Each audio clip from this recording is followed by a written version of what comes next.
ओडिशावासी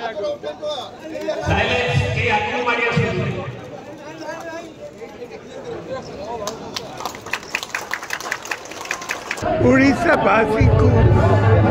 स्वाधीनता दिवस बहुत बहुत शुभेच्छा और अभिनंदन जनाऊँ।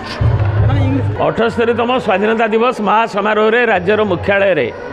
आमर ओडिशावासी जनगणकर प्रिय नेता आम सभापति मान्यवर श्रीयुक्त नवीन पट्टनायक द्वारा समाहित किसी क्षण आगे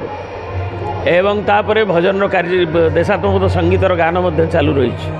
एवं यही अवसर में श्रीयुक्त नवीन पट्टनायक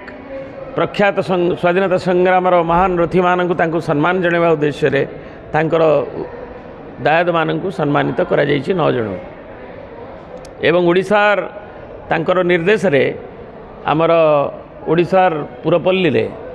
सबु निर्वाचन मंडली ब्लॉक रे एवं जोटी दलर कार्यालय किंबा अच्छी सबुठी पताका उत्तोलन करने सभापति निर्देश देते पालन करने सबुठी पालन करा जाक विजु जनता दल कार्यालय जनसाधारण सांगे 78तम स्वाधीनता दिवस उपलक्षे समस्त अनेक अनेक शुभेच्छा और शुभकामना। जो स्वाधीनता संग्राम माने एते कष्टलब्ध स्वाधीनता आमको देइचंदी स्वाधीन भारत रे आम नागरिक हिसाब से आज ठिया होइछु मोर भक्तिपूत श्रद्धांजलि। स्वाधीनता जो मानक न मिली से माने केबे बुझी परिबेनी स्वाधीनतार माने आ जो मानक स्वाधीनता मिली से माने तांकर माने दायित्व एवं कर्तव्य होची स्वाधीनता को को भली भाव में आमे सबुदिन पई